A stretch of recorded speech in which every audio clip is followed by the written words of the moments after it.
Hi. Hello, Kapowians! Kawadians? Kapowians. And no, it's a thing. It's gonna be the new word for everyone who's into comics, cartoons, and collectibles like us. I don't think it's gonna be a thing.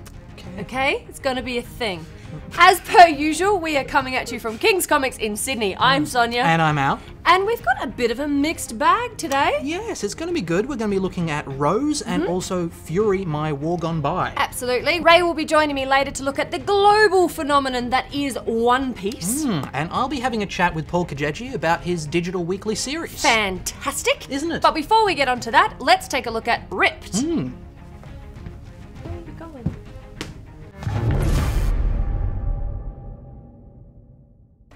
What would you do if you had the ability to go back in time and kill Hitler as a young man? What if he had just saved your life and seemed like a fairly decent guy?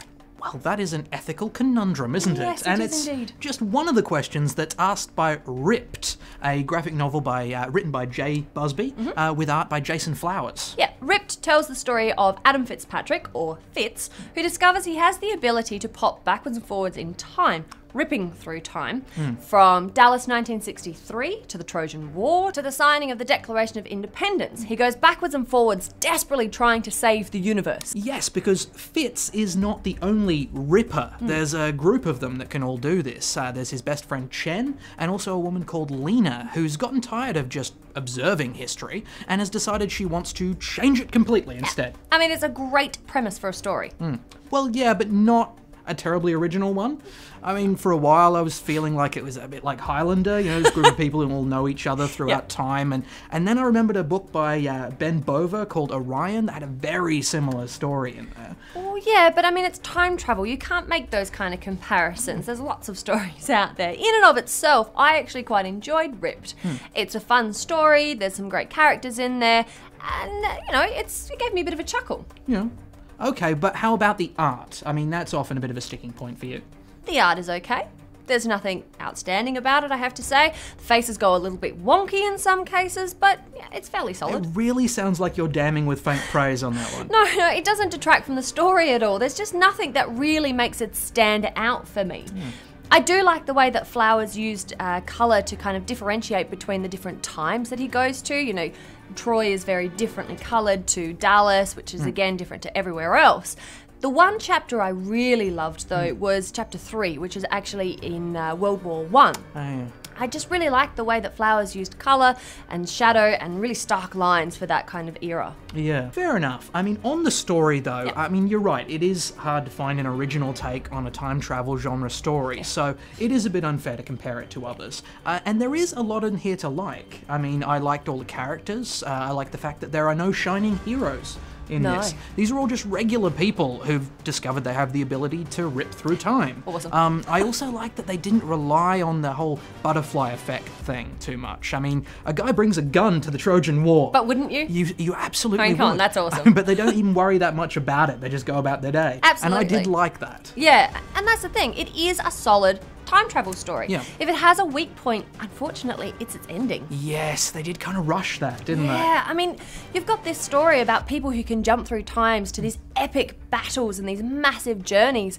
Your ending has to be on the same level instead of just one panel. I mean, I felt really cheated by the time I got to the end. Look, obviously, we're not gonna tell you the ending. That would be mean. I will say that it does feature a bit of Deus Ex Machina, which can be a problem with time travel stories. We've seen that before. And it's not nearly as epic as it could have been. So what are our thoughts on Ripped, Al?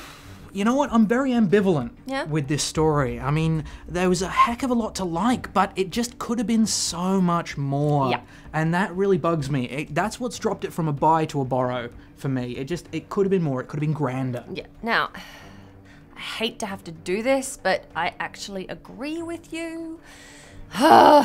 Ripped could have been an amazing book. I mean, it's got all the ingredients for an amazing story. I mean, it's got conspiracy theories, it's got time travel, it's got epic battle, it's got sword fights. It does I with a love gun. sword fights with a gun. It's amazing. It does. It's got all the ingredients for a great story, but it just feels like it needed to be left in the oven for another half an hour. So I have to agree with him. It's a borrow. She had to agree with me. Yeah, I don't like that I have to agree with you. I am going to rip back in time, and I'm going to make Busby change the ending.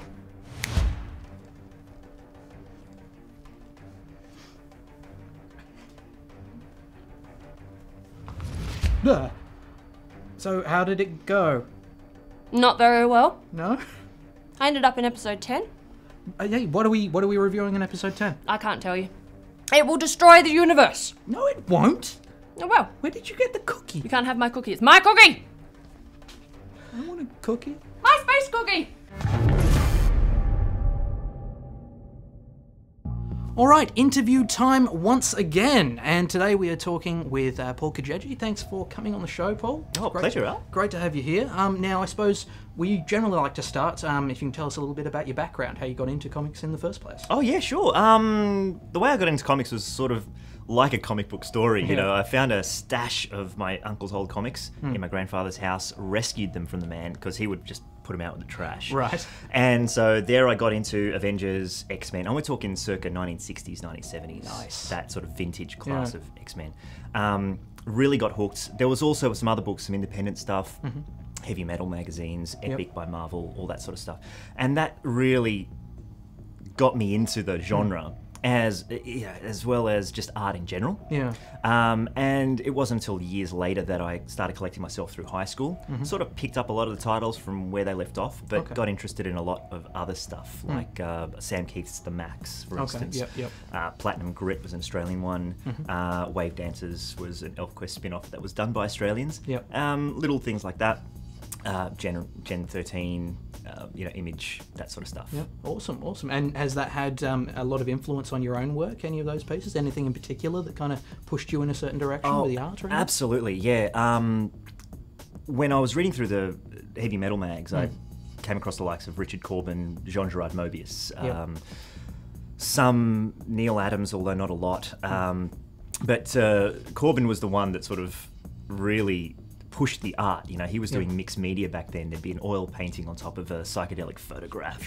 And I just thought, wow, this is amazing, where comics could go. It's not just sort of line on paper. Yeah, the potential for where it had to go. Yeah. And I mean, now you're working on the weekly digital series. Trying to, yeah. Yes, which is what's that? That's two issues in, or? Yeah, we're 2 issues in into Pandeia, and it's been a fun ride.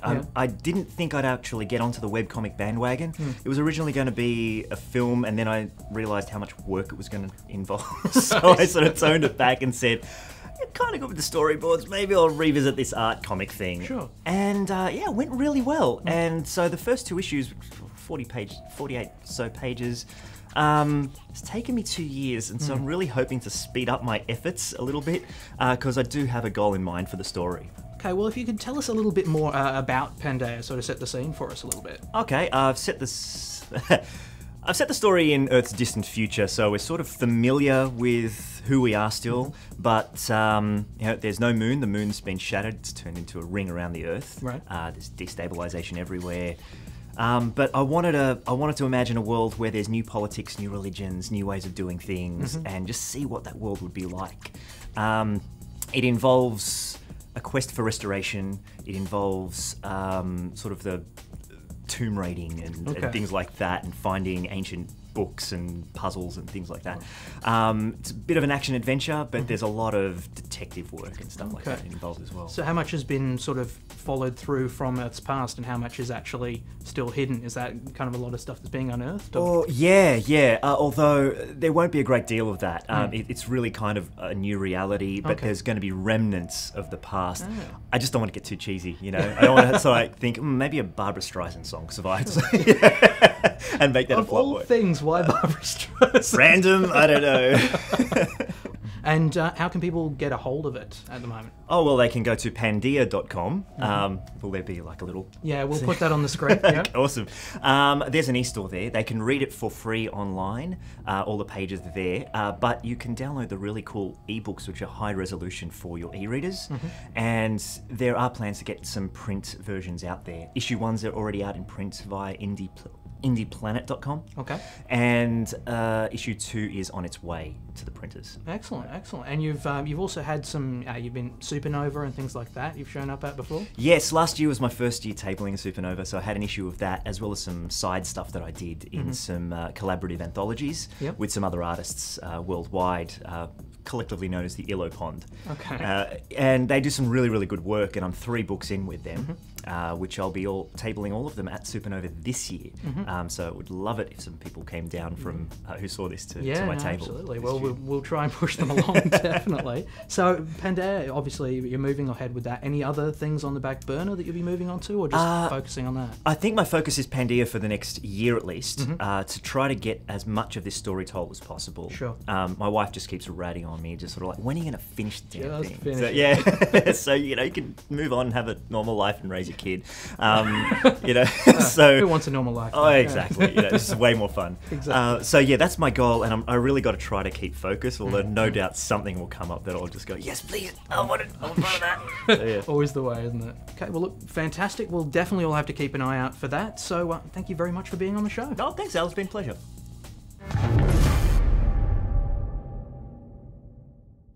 Okay, so Samuel L. Jackson was unquestionably cool. Unquestionably. In the Avengers movie. Yes. But I've got to say, I've always preferred the classic Nick Fury to the Ultimates Nick Fury. Yeah, well, they both have their charm. Well, yeah, but the original had this kind of old school, stubbly, cigar chomping, I love the smell of superheroes in the morning kind of thing going on. Yeah, but Ultimates Nick Fury is Samuel L. Jackson. It's true. And there is no one cooler than Samuel L. Jackson. And they based the revamp on Samuel L. Jackson. Okay, maybe this is a larger He got ate by a shark. Not in the Avengers No. film, obviously. No spoilers there. He got ate by a shark. Okay, but my point is that the classic Nick Fury is very cool. Yes, that is true. And there's a series that's come out that we are looking at the first issue of, Fury, My War Gone By, that focuses on that classic Nick. Indeed. Now, if you're focusing on a character who is a little violent, a little angry, a little craggy, and swears a lot, who better to write it than Garth Ennis? Yeah, the swearing alone is pretty much puts it in his ballpark. But he's already done a couple of runs at Nick Fury already. He has. This is actually his 3rd time. Ennis has also brought us Fury and Peacemaker, both published by Max Comics, and both with great success. Now, My War Gone By sees Nick in 1950s Indochina, where he is very, very bored. Yes, he is. Now, look, I was pretty jazzed going into this one. I mean, when you've got a character that's so cool and so dangerous and so bitter, it should be a real treat to see how he got that way. Should be. Well, You didn't like it, did you? It bored me. Nothing happens in this comic. Yeah, that is a bit of a symptom of Ennis's writing, though. He has a tendency to kind of write these page after page conversations with portentous chatter and nothing really happening in between it. But there is that great fight. Which lasts a page and a half and is mostly people shouting. Look, I just thank God for the art being so good so we have something to look at in this. Yes, now Goran Parlov's work on this is pretty spectacular. Yeah. He's done such a beautiful job with all the characters. Their faces are wonderful, expressive bodies. I mean, you could tell everything about a character's personality just by the way he's drawn them standing in a room. It's pretty cool. Also, the atmosphere he's added to this comic and the kind of the overall setting, it's just beautifully done.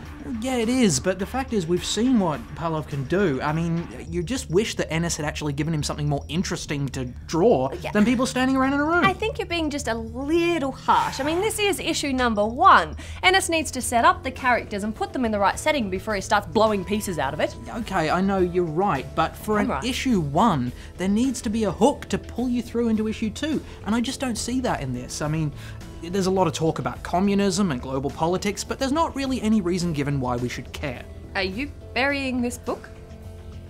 After long and careful consideration, no. Okay. No, I'm not. No, look, you're right, it is an issue 1. I've seen from experience, Ennis can pull these things out if given a chance, you know? I've seen long-running series where, you know, he has had these issues that have just been long conversations. I'm gonna put this one provisionally as a borrow. He may well turn around and make the 2nd issue fantastic. Nice. I unfortunately have to agree with you again. This is a borrow for me as well. Look, I know that Ennis is a bit patchy at times, but I also know what he is capable of. The artwork alone is enough to keep my eye on this comic book for a little bit longer. And I think Ennis is actually building up to something quite interesting. If you're not a patient person, it might be best to kind of wait for the trade to come out so you can read it all in one hit. Could be. But yeah, it's a borrow for me as well. I guess we'll just have to wait and see. Yes, we will. What are you doing? It's a thoughtful chin stroke. It's weird. You're weird. It's weird. Stop it. Okay.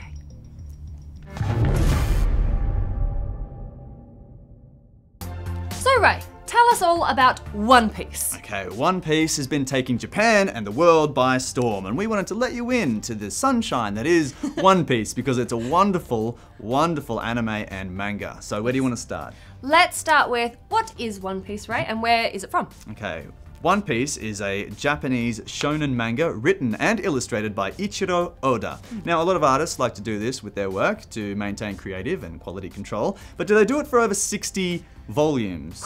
That actually equates to 600 chapters. That's crazy. Now, Oda draws everything that moves, so that also includes the crowds and the animals, smoke, clouds, and the oceans, and it's all to create a consistent look, leaving his staff to draw the backgrounds, which are also based on sketches that he drew originally. So that's a lot of work. That is a crazy amount I of don't think the work. guy sleeps, No. personally. Ever. Okay, now One Piece was serialized in Weekly Shonen Jump in 1997, which, alongside other animes such as, you probably know, Bleach and Naruto. Ray, what's shonen what? Oh, okay, sorry. Weekly Shonen Jump is a weekly manga anthology magazine which is published in Japan. Right. It's the longest, well, one of the longest running manga magazines in Japan. It was started in July 2nd, 1968, and it has a circulation of around 2.8 million copies. Wow. Yeah, while we're talking about figures, I just wanted to let people know just how big One Piece is. Okay, so it's the most popular anime series of all time. And of course, then it's the biggest selling anime and manga of all time, and it sold 260 million volumes. Volume 60 sold 2 million copies in its first week. It's amazingly It's incredible. large. It's bizarrely large. It is. The animation company is also responsible for titles such as Galaxy Express 999, Yes. Dragon Ball series, and of course Sailor Moon. Sailor Moon's a great little Exactly. series. Yeah. Yes, and I think the reason for the anime success is because, well, I think it's twofold. Because one, it follows closely to the story of the manga, and I think all of us would agree that if you're going to make an adaptation, the closer you stay to the written word or the original conception, the more successful your adaptation is more likely to be. Now, two, Oda actually insists that he has and is still writing according to the original idea that he had in his head. Now, I think this is important because unlike other long-running animes such as Bleach or Naruto, now whilst they're great in their own right, they get to a certain point, their main story gets to a certain point, and then it starts to branch off into new arcs, which sort of move away from the roots of the main story. I think it sort of weakens them slightly. That's just for me. I'm sure it's great for fans, but I don't think it's as strong as One Piece. Yeah, and I mean the thing with One Piece is that it does have those kind of filler episodes, which It does. pretty much all the fans agree that they're pretty terrible. They But are. they're necessary as the manga's being Inevitable. created and released. Absolutely. But now, wait, Ray, we actually haven't said what One Piece is about. Okay, how to sum up 600 episodes. The series begins with the execution of Gold Roger, a man known as the King of the Pirates. Now, just before his death, Roger announces that his treasure, the One Piece, will be up for the taking, causing the Great Pirate Era to begin. Now, 22 years later, and Monkey D. Luffy, a young pirate inspired by red-haired Shanks, has since set off on a journey to become the new Pirate King. So he organizes and leads a 9-member crew named the Straw Hat Pirates. Now, the crew crosses paths with diverse villains who challenge the various powers. The world, it's a fantasy-like arena with its own folklore. For example, the existence of the devil fruits, which, once eaten, the consumer then gains the ability or a superpower of sorts. Now, another interesting aspect, or something I find particularly interesting and refreshing, is that in this anime, not everyone has their own agenda. It's not always an all-for-one scenario, and the villains too may seem to want one thing, maybe heading in one direction and for one objective, but will quickly seize a different opportunity, leading to another objective, which turns the whole series around. And Oda doesn't contradict himself in this, which is an amazing feat considering how big One Piece actually is. Yes. Quite often he'll kind of slip something in one episode and it's a bit forgettable, it's a bit innocuous, and then 100 episodes down the track we go back to it. It's crazy. And the story itself, I don't think it's necessarily for young kids either. It's for mid-teens upwards. It's not necessarily for everyone. It's easy to be misled because the first series that was released, the dubbed version in Australia at least, was by 4Kids Entertainment. And it was, well, basically it was a woeful interpretation of the manga. It was cut and chopped up all over the place. And it's easy to be, carried away by the playfulness of the animation.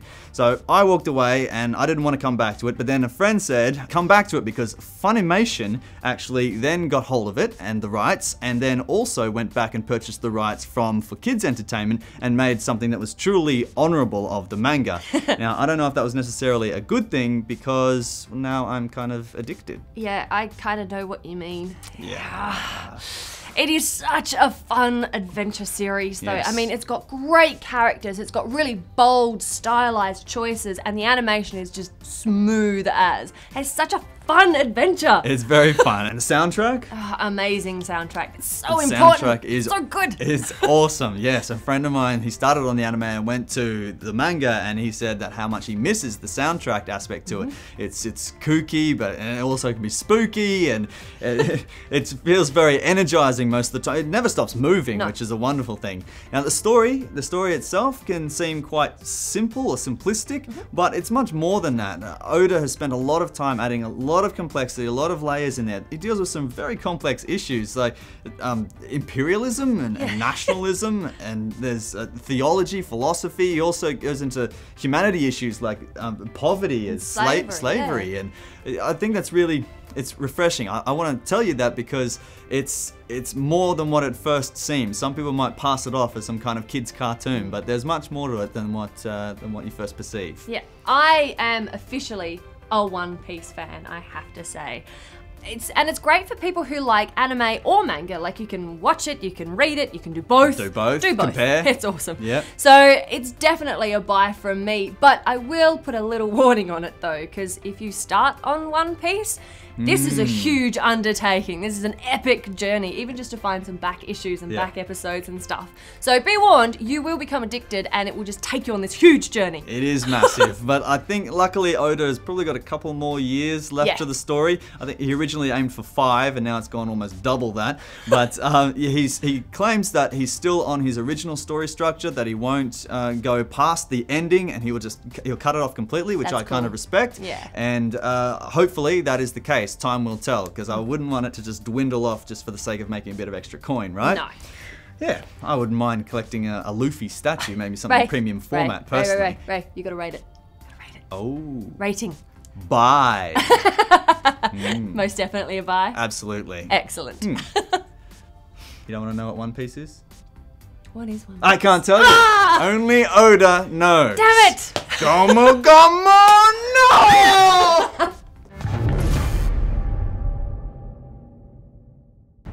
Rose, written by Jeff Smith with beautiful art by Charles Vess, is actually the prequel to the award-winning series Bone. It features dragons and talking dogs and magic and sword fights and princesses and questing. That is like a list of your favourite things. Yes, it is, and I absolutely love this book. Okay, good. Well, that's the review. So No, I'll just... no, I want to talk about it more. Ow. Okay, I didn't think I'd get away with that. No. All right, no, look, Rose is just a really fascinating book. It's really traditional fairy tale fare in the story, and the artwork is exquisite. Oh, it so is. As some of you might know, Vess collaborated with Neil Gaiman on Stardust. Yep. And the art styles between the two books is very similar. It's got that beautiful kind of ethereal feel to it. But Rose was actually the one that gave Vess an Eisner Award. Yes, and it's well deserved, honestly, it really is. I mean, he's created this magical landscape, so majestic and detailed. And also, I loved all the different types of dragon. The dragon. There are so many different dragons in this, and they all look different. There's the great red dragon. Yes. It looks like something out of Seuss. Got pom-pom ears. He does. And then you've got the river dragon, who's more like a classic Chinese-looking dragon. Yeah. And they're all just beautiful. They really are. Now, the story, as you said, is more of a classic fairy tale. So we've got sister princesses who go on a journey. There's a bit of a love triangle between the two of them and the captain of the guard, Lucius. And like every good fairy tale, there is a big bad. In this case, he's called Lord of the Locusts, and he basically wants to just destroy the world. Yeah, they all kind of do, don't they? It seems a bit self-defeating, Yes. but you know what? I also really like the concept of the dreaming in this. There's basically these two princesses are being trained to control their dreams because their dreams have an effect on reality. Rose is much more powerful than her sister, so that creates a lot of tension between her and her sister Briar, who can't actually open her dreaming eye yet. Now, it is a simple story, but not in a bad way. I mean, anyone who's read a fairy tale will know how this is going to pan out. The thing that really got me about this was how it affected me. I got really pulled into this story. I even kind of teared up a little bit. Yeah, I did. I was on a train and I cried a little and it was very embarrassing. It would have been. I mean, I didn't cry because I am a big tough man. Really? Even that bit at the end where Rose is talking to Euclid and it's No, shut up, move on. Anyway, what I do love is the meeting of these two great talents. Smith and Vess have come together to create such a beautiful story. Vess's backdrops are the perfect setting for this story of sisters rivaling magic and dragons. So many dragons.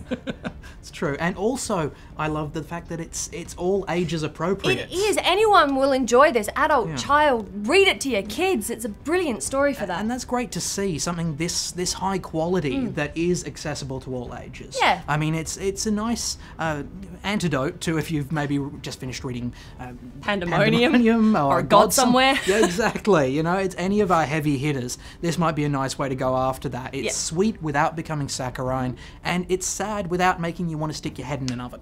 Yeah, exactly. So I think this goes without saying, this is a buy. Well, it can't really go without saying, Sonya, we're a review show.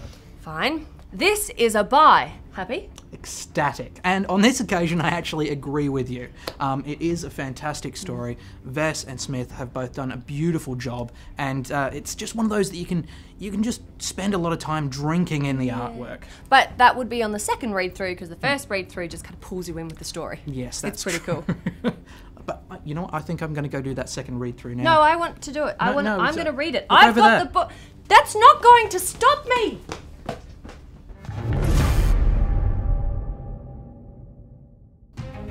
Look, I don't know about you, but I am exhausted after that show. Well, there is no time to rest. We have to get on to next week's show. We'll be looking at Mind to the Gap and Widow Warriors. Well, that's going to be cool, but I could just have a nap right here. No napping for you. By the way, guys, thanks for all your free comic book day reviews. Al and I have been looking at them all, and we will be announcing the winner on our Facebook page, so keep an eye out for that. You know what? I'm just gonna have a little lie down. No, Just right down Al, here. we have to. It'll be We've good. got to say goodbye. Bye. Bye.